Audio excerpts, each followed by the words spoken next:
देखिए अब जो है प्रश्नों वाली सीरीज कर 130 प्रश्नों वाली परीक्षा में 65 में से पहले 65 में से 40% के उत्तर सही दिए। संपूर्ण परीक्षा में उसका ग्रेड 60% हो, इसके लिए उसे शेष 65 प्रश्नों में से कितने प्रतिशत के उत्तर सही देने होंगे। हमारे पास कितने क्वेश्चन है? 130। तो 130 में कह रहा है वह पहले 65, तो 65 को उसको दो भागों में डिवाइड कर लीजिए। तो अगर रेशियो में देखेंगे तो 1 रेशियो कितना होगा? 1 रेशियो 1। तो पहले 65 में से 40% के उत्तर उसने सही दिया, तो 40% बराबर कितना हो जाएगा? 40 एका 40 हो जाएगा। अब आगे देखते हैं, कह रहा है कि यदि संपूर्ण परीक्षा में उसका ग्रेड कितना परसेंट हो? 60% हो, तो इसके लिए उसे शेष 65 प्रश्नों में से कितने प्रतिशत के उत्तर सही देने होंगे। तो शेष अभी एक तो हमने निकाल लिया, एक का 40%, और अगले शेष की बात कर रहा है कि उसमें कितने का उत्तर उसने सही दिया होगा, तो हमको नहीं पता है, लेकिन वो कह रहा है कि संपूर्ण परीक्षा में उसका ग्रेड कितना है? 60%। संपूर्ण क्वेश्चन इसके कितने होंगे दोस्तों? 1 1 2। तो देखिए यहाँ पर संपूर्ण परीक्षा में उसने 60% उसका ग्रेड है, तो 60 गुना 120 आ जाएगा। अब हम इसमें कितना जोड़ दें कि 120 हो जाए। तो देखिए अगर यहां पर हम 80 जोड़ दें तो 120 हो जाएगा। तो कहने का मतलब है कि यहां पर हम कितने का मल्टीपल करेंगे दोस्तों? 80% का मल्टीपल करेंगे, तो यानी उसने बाद वाले शेष 65 प्रश्नों में से उसने 80% सही उत्तर दिए। ठीक है।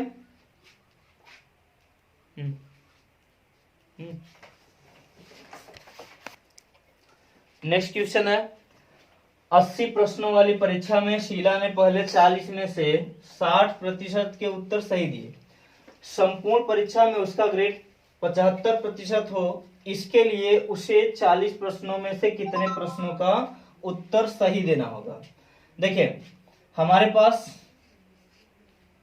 परीक्षा में कुल कितने क्वेश्चन है? 80। तो इसको हम दो खंडों में डिवाइड कर लेते हैं, पहला खंड 40 और दूसरा भी 40। तो इसको रेशियो में बना लेते हैं, तो कितना आ जाएगा? 1 रेशियो 1। तो पहले एक क्वेश्चन का उत्तर उसने, यानी पहले 40 में से एक प्रश्न का जो उत्तर, यानी उसमें से उसने कितना उत्तर दिया?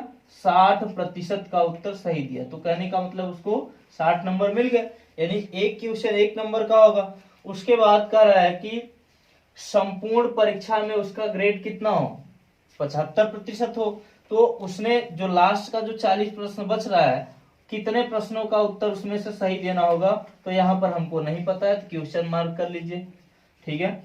उसके बाद कह रहा है कि संपूर्ण परीक्षा में, तो कुल परीक्षा में इस समय हमारे पास क्वेश्चन कितने हैं? 2। तो 2 में उसका ग्रेड कितना कर रहा है? 75% हो, तो 75 गुना कितना होता है? 150। ठीक है। अब वो यहाँ पर ये संपूर्ण ग्रेड पूछ रहा है, ये संपूर्ण कह रहा है, तो संपूर्ण परीक्षा में उसका ग्रेड 75% था, तो 75 गुना 150 हो जाएगा। अब कितना हम 60 में कितना जोड़ दें कि 150 हो जाए? 90 जोड़ देंगे। तो इसका मतलब है साथियों 90% का उसने उत्तर, 90% प्रश्नों का उत्तर उसको क्या करना होगा? सही देना होगा। ठीक है। नेक्स्ट क्वेश्चन है, देखिए एक व्यक्ति अपनी आय का 75% खर्च कर देता है। देखिए यहां पर हमें उसकी आय नहीं पता है, वो कह रहा है कि उस जो भी कमाता है उसका 75% खर्च कर देता है। यदि उसकी आय और खर्च में 20% और 10% की वृद्धि कर दी जाए, अगर कह रहा है कि आय में 20% की वृद्धि कर दी जाए और खर्च में 10% की वृद्धि कर दी जाए, तो उसकी बचत में कितने प्रतिशत का अंतर आ जाएगा। तो सबसे पहले हमको क्या करना होगा दोस्तों? सबसे पहले हमें एक मान लेना होगा कि यहाँ पर इसकी आय कितनी थी। ठीक है। तो पुराना पैटर्न हम छोड़ देते हैं, जो हम लोग पहले क्या करते थे, एक्स वाई जो भी माना करते थे मान लेते थे।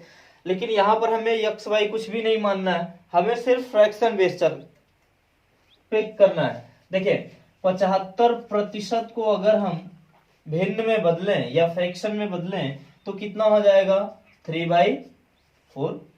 ठीक है, इसकी वैल्यू 3 कितनी होगी 4। तो कह रहा है अब हम क्या मान लेते हैं कि उसकी आय कितनी है 4 रुपए और खर्च कितना कर रहा है 3 रुपए, तो बचा कितना रहा है 1 रुपए। ठीक है, अब देखिए कह रहा है कि यदि उसकी आय में 20% की वृद्धि कर दी जाए तो आय कितनी है 4 रुपए, तो 4 में कितने की वृद्धि कर दी जाए 20% की, तो इसको कितने मिलेंगे 80 रुपए। ठीक है, अब आगे बढ़ते हैं और कह रहा है कि और उसकी खर्च में, अब खर्च कितना कर रहा है 4 रुपए तो थे उसके पास, लेकिन खर्च कितना कर रहा है 3 रुपए, तो खर्च में कितने की वृद्धि हो रही है 10 की, तो ये कितना मिल जाएगा 10 तिहाई 30।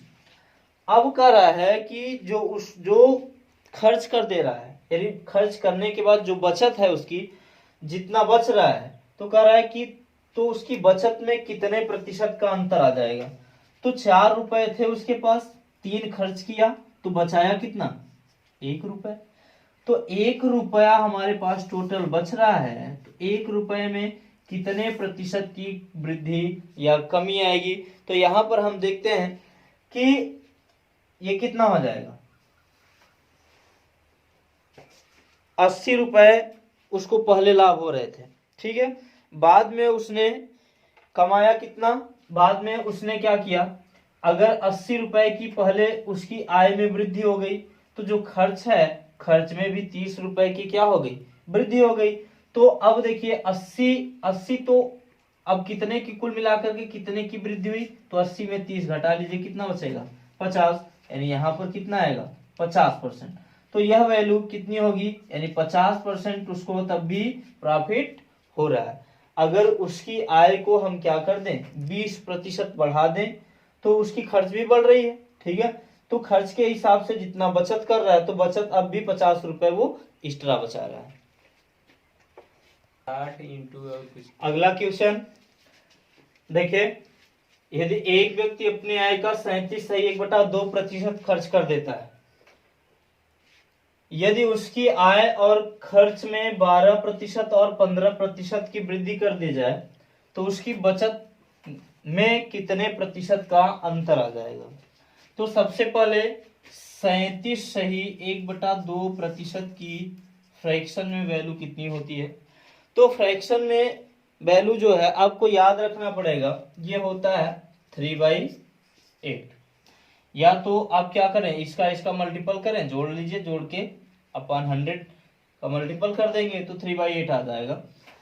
तो मान लेते हैं कि उसकी आय, मैंने माना कि उसकी इनकम कितनी रही होगी 8 रुपए। जब उसकी इनकम 8 रुपए है तो वो खर्च कितना कर रहा है 3 रुपए और बचा कितना रहा है 5 रुपए। तो अगर उसकी इनकम में 12% की वृद्धि हो जाए तो उसको कितने मिलते हैं 96 रुपए।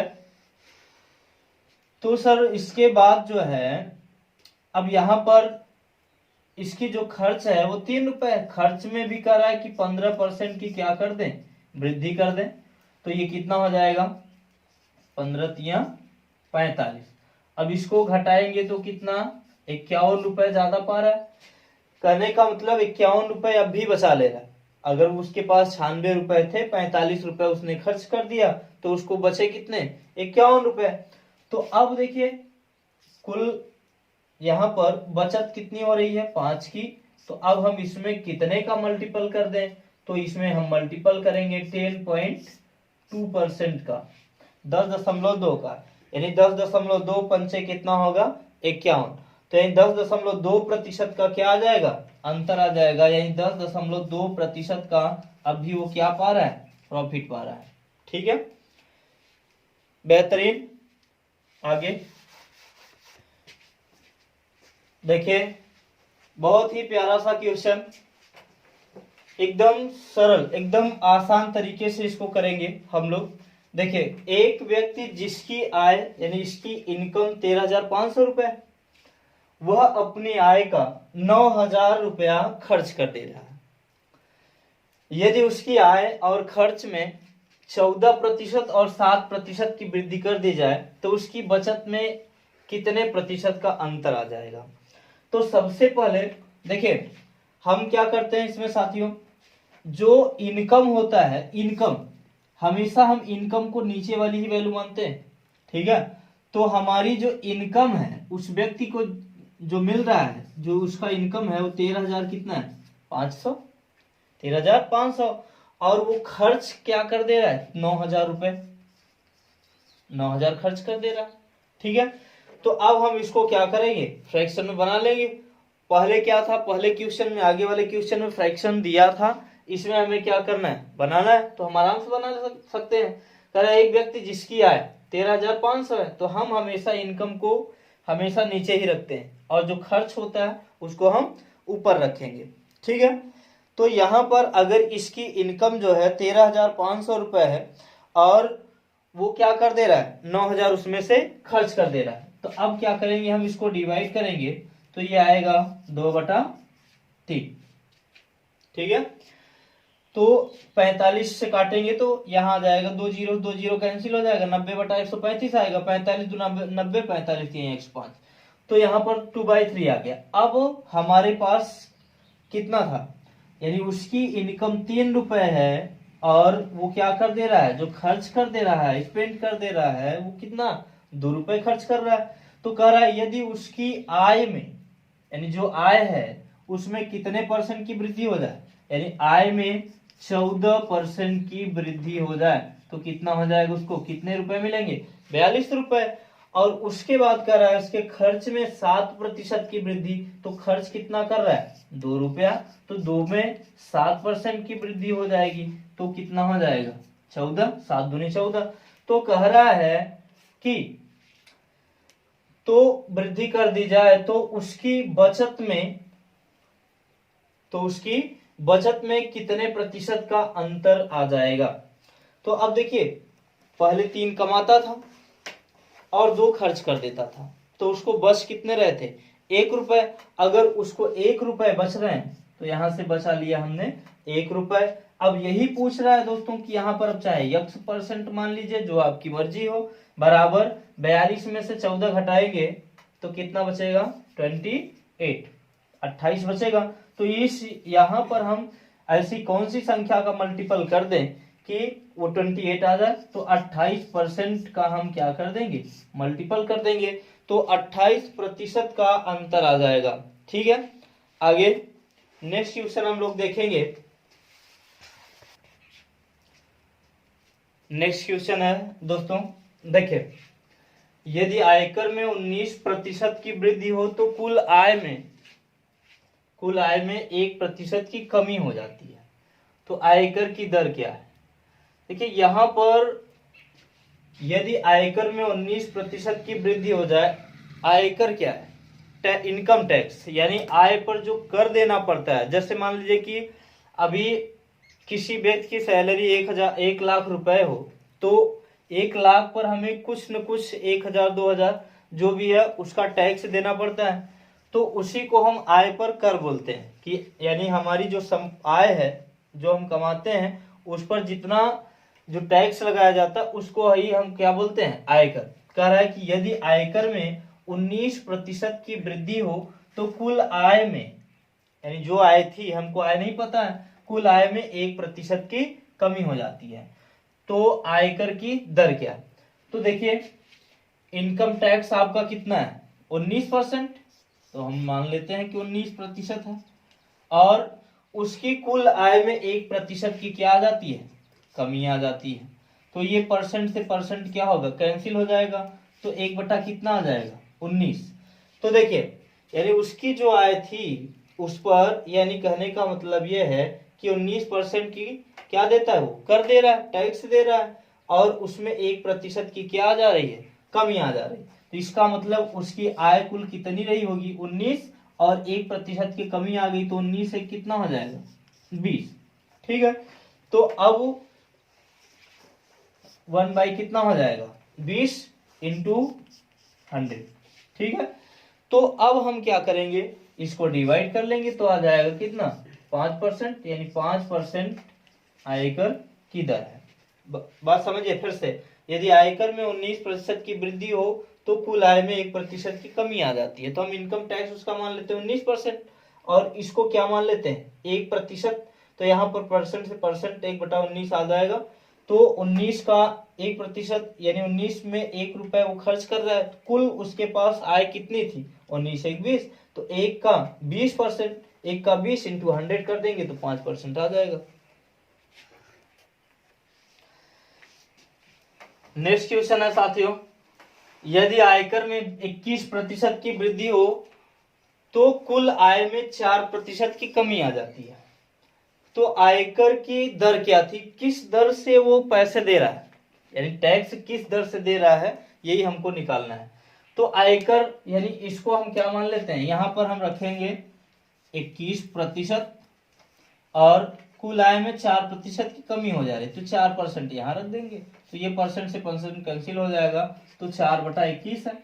तो कहने का मतलब वो कुल कमाता कितना था, 21 4 25 रुपए कमाता था, तो 25 यानी कितने पर, वो 4 पर, तो 4/25 कर देंगे इंटू 100, तो 25 चौका 100, तो 16% की दर से वो अपने टैक्स चुका रहा है, 16% की दर से वो टैक्स दे रहा है, ठीक है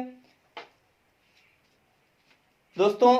इसी के साथ यहां से आज की क्लास में द एंड करता हूं, खत्म करता हूं, और आप लोगों से मैं यही चाहूंगा कि अगर वीडियो पसंद आ रहा हो, अगर हमारी क्लास अच्छी लग रही हो तो एक बार लाइक तो कर दिया करो यार, शेयर भी कर दिया करो, ताकि आपके दोस्तों में अच्छे तरीके से, यानी अगर देखिए शेयर करने से लाभ क्या होगा कि आपके दोस्त भी आपके साथ पढ़ पाएंगे, ठीक है। तो लाइक शेयर और कमेंट कर देते हैं तो अच्छा रहेगा, क्योंकि देखिए एक टीचर क्या चाहता है कि अगर किसी भी स्टूडेंट को पढ़ा रहा है तो उसमें कितने बेहतर तरीके से किसको क्या समझ में आ रहा है, कि उसको समझ में आ रहा है कि नहीं समझ में आ रहा है, ये चीजें उसको पता चलनी चाहिए। तो अगर आप कमेंट में लिखते हैं, कमेंट करते हैं, शेयर कर देते हैं और लाइक भी करते हैं, सब्सक्राइब भी करेंगे, तो हमको पता चलता रहेगा किसने सब्सक्राइब किया, किसने लाइक किया, तो और मैं बेहतर करने की कोशिश करूंगा, ठीक है। धन्यवाद।